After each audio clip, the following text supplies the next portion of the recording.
ನಮಸ್ಕಾರ ಎಲ್ರಿಗೂ ಸವಿರುಚಿಯ ಆಟ ಚಾನಲ್ಗೆ ಸ್ವಾಗತ. ಇವತ್ತು ನಾನು ಮಾಡ್ತಿರೋದು ಬಾಳೆಹಣ್ಣು ಮತ್ತು ಒಂದು ಸ್ವಲ್ಪ ಹಣ್ಣುಗಳನ್ನ ಉಪಯೋಗಿಸ್ಕೊಂಡು ರಸಾಯನ ಅಥವಾ ಫ್ರೂಟ್ ಸಲಾಡ್ ಅಂತ ಹೇಳ್ಬೋದು. ತುಂಬ ಸಿಂಪಲ್ಲಾಗಿ ಒಂದು ಫ್ರೂಟಿಂದ ನಾನು ಇಲ್ಲಿ ಮಾಡ್ತಾಯಿದ್ದೀನಿ. ಮನೆಯಲ್ಲಿ ಪೂಜೆ ಮಾಡಿದಾಗ ಬಾಳೆಹಣ್ಣು ಅಥವಾ ಹಣ್ಣುಗಳಿದ್ದಾಗ ಯಾರು ತಿನ್ನಲ್ಲ, ಮತ್ತು ಹಂಗೇ ಇರುತ್ತೆ, ಅದು ಹಸುಗೋ ಏನಾದರೂ ಕೊಡಬೇಕಾಗತ್ತೆ. ಅದ್ರ ಬದಲಾಗಿ ನಾವು ಈ ರೀತಿ ಮನೆಯಲ್ಲೇ ಮಾಡಿಕೊಟ್ರೆ ಸ್ವಲ್ಪ ಕೂಡ ವೇಸ್ಟ್ ಆಗದೆ ಇರೋದು ರೀತಿ ಖಾಲಿ ಮಾಡ್ತಾರೆ. ಬೆಲ್ಲ ಕೂಡ ಉಪಯೋಗಿಸ್ತಾ ಇಲ್ಲ ನಾನಿಲ್ಲಿ. ತುಂಬ ಸಿಂಪಲ್ಲಾಗಿ ಹೆಲ್ದಿಯಾಗಿ ನಾನಿಲ್ಲಿ ಫ್ರೂಟ್ ಸಲಾಡು ಅಥವಾ ರಸಾಯನನ ಮಾಡ್ತಾಯಿದ್ದೀನಿ. ಹೇಗೆ ಮಾಡೋದು ಅಂತ ತೋರಿಸ್ತೀನಿ.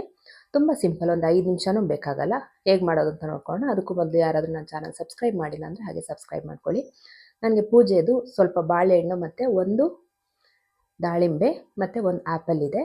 ಇದಿಷ್ಟನ್ನು ಕಟ್ ಮಾಡಿಕೊಂಡು ನಾನು ಫ್ರೂಟ್ ಸಲಾಡ್ನ ಮಾಡ್ತೀನಿ. ಪೂಜೆಗೆ ಇಟ್ಟಿರೋವಂಥದ್ದು ಇದು. ಯಾವಾಗಲೂ ಕಪ್ಪಗಾದ್ಮೇಲೆ ಹಸುಗೆ ಕೊಡ್ತಾಯಿದ್ದೆ. ಇವತ್ತು ಮಾಡ್ಕೊಳ್ಳೋಣ, ಈ ರೀತಿ ಖಾಲಿ ಮಾಡ್ತಾರೆ ಅಂದ್ಕೊಂಡು ಮಾಡ್ಕೊಂಡು ತಿಂದರೆ ಚೆನ್ನಾಗಿರುತ್ತೆ ಅಂತ ಮಾಡ್ತಾಯಿದ್ದೀನಿ.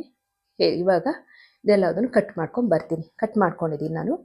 ದಾಳಿಂಬೆನ ಬಿಡಿಸ್ಕೊಂಡು ಬಾಳೆಹಣ್ಣೆಲ್ಲ ಕಟ್ ಮಾಡ್ಕೊಂಡಿದ್ದೀನಿ ಸಣ್ಣದಾಗಿ. ಆ್ಯಪಲ್ ಕೂಡ ಸಿಪ್ಪೆ ತೆಗೆದು ಕಟ್ ಮಾಡ್ಕೊಂಡಿದ್ದೀನಿ. ಇವಾಗ ಇದನ್ನು ಒಂದು ಪಾತ್ರೆಗೆ ಸೇರಿಸ್ಕೊತೀನಿ.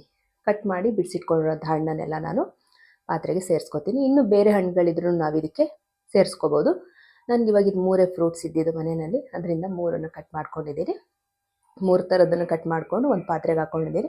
ಇದ್ರ ಜೊತೆಗೆ ಇವಾಗ ತಾನೇ ಒಡೆದು ತುರಿದಿರೋಂಥ ಹಸಿ ಕಾಯಿ ತುರಿ ತೊಗೊಂಡಿದ್ದೀನಿ. ತುಂಬ ಸ್ವೀಟ್ ಇರುತ್ತೆ ಕಾಯಿ ತುರಿ ಕೂಡ. ಇವಾಗ ನಾವು ತಕ್ಷಣ ಒಡ್ಕೊಂಡು ತುರ್ಕೊಂಡಾಗ ತುಂಬ ಚೆನ್ನಾಗಿರುತ್ತೆ. ನಾನು ಇವಾಗ ತಾನೇ ಒಡ್ಕೊಂಡು ತುರ್ಕೊಂಡಿರೋಂಥ ಒಂದು ಅರ್ಧ ಹೋಳು ತೆಂಗಿನ ತುರಿ ಮತ್ತು ಒಂದು 1/4 ಟೀ ಸ್ಪೂನಷ್ಟು ಏಲಕ್ಕಿ ಪೌಡ್ರನ್ನ ಹಾಕ್ಕೊಂಡು ಚೆನ್ನಾಗಿ ಒಂದ್ಸಲ ಮಿಕ್ಸ್ ಮಾಡ್ಕೊತೀನಿ. ಯಾವುದೇ ಕಾರಣಕ್ಕೂ ಫ್ರೂಟ್ ಸಲಾಡ್ ಮಾಡುವಾಗ ಕೈಯಲ್ಲಿ ಹಾಕ್ಕೊಂಡು ಕಲಿಸ್ಬಾರ್ದು.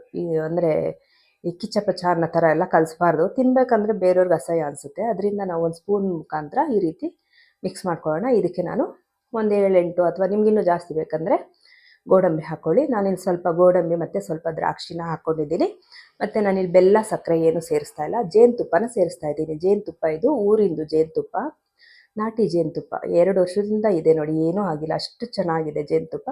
ಇದನ್ನು ಮಿಕ್ಸ್ ಮಾಡಿಕೊಂಡು ಮೇಲೆ ಸ್ವಲ್ಪ ದಾಳಿಂಬೆ ಬೀಜ ಹಾಕ್ಕೊಂಡು ಮತ್ತೆ ಒಂದ್ಸಲ ಚೆನ್ನಾಗಿ ಸ್ಪೂನಲ್ಲಿ ಮಿಕ್ಸ್ ಮಾಡಿಕೊಂಡು ಈ ರೀತಿ ಒಂದು ಬೌಲ್ಗೆ ಹಾಕ್ಕೊಟ್ರೆ ಮಕ್ಕಳು ಕೂಡ ತಿಂತಾರೆ, ದೊಡ್ಡವರು ಕೂಡ ತಿಂತಾರೆ, ವೇಸ್ಟ್ ಆಗೋದಿಲ್ಲ.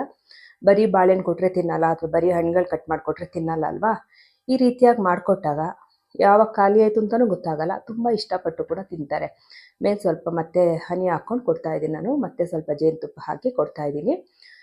ತುಂಬಾ ಚೆನ್ನಾಗಿರುತ್ತೆ, ಆರೋಗ್ಯಕ್ಕೂ ತುಂಬಾ ಒಳ್ಳೆಯದು. ಜೇನುತುಪ್ಪ ಕೂಡ ಒಳ್ಳೆಯದಲ್ವಾ, ಅದಕ್ಕೆ ನಾನು ಹಣ್ಣುಗಳ ಜೊತೆ ಜೇನುತುಪ್ಪ ಸೇರಿಸಿ ಮಾಡ್ಕೊಂಡಿದ್ದೀನಿ. ನಿಮಗೂ ಈ ರೆಸಿಪಿ ಇಷ್ಟ ಆಯಿತು ಅಂತ ಅನ್ಕೋತೀನಿ. ಎಲ್ರಿಗೂ ಈ ರೆಸಿಪಿ ಇಷ್ಟ ಆಗಿದ್ರೆ ವಿಡಿಯೋಗೊಂದು ಲೈಕ್ ಮಾಡಿ, ಶೇರ್ ಮಾಡಿ, ಕಮೆಂಟ್ ಮಾಡಿ. ಹಾಗೆ ಸವಿರುಚಿಯ ಆಟ ಚಾನಲ್ನ ಸಬ್ಸ್ಕ್ರೈಬ್ ಮಾಡ್ಕೊಳ್ಳಿ. ಇಷ್ಟೊತ್ತು ತಾಳ್ಮೆಯಿಂದ ವಿಡಿಯೋ ನೋಡೋದಕ್ಕೆ ತುಂಬಾ ಧನ್ಯವಾದಗಳು. Thank you for watching.